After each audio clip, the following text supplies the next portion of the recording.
Her Nisan'ın 20'sinde, baharın güneşinde, yetimlerin gülüşünde görünürsün ya Muhammed. Ey mübarek selam selam, sana indi yüce kelam. Kurban sana anam babam, sevdamızsın ya Muhammed.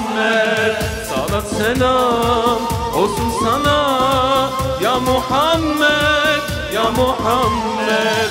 Canlar kurban olsun sana ya Muhammed, ya Muhammed.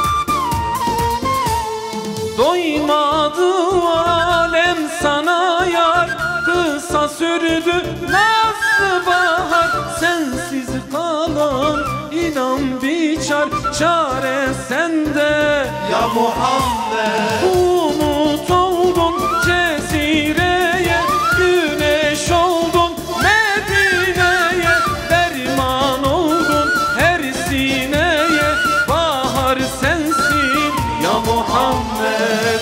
Sana selam olsun sana ya Muhammed, ya Muhammed.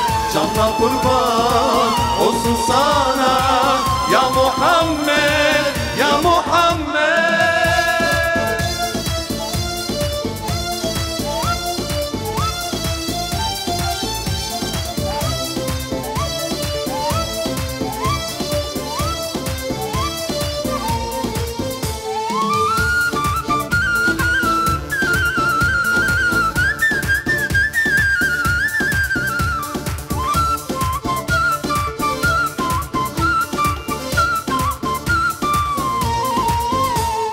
Adalet seninle geldi, asr-ı saadet güzeldi.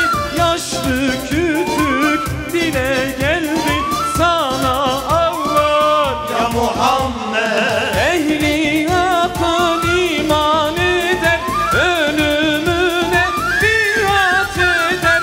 Yoluna can kurban eder, yolundayız ya Muhammed.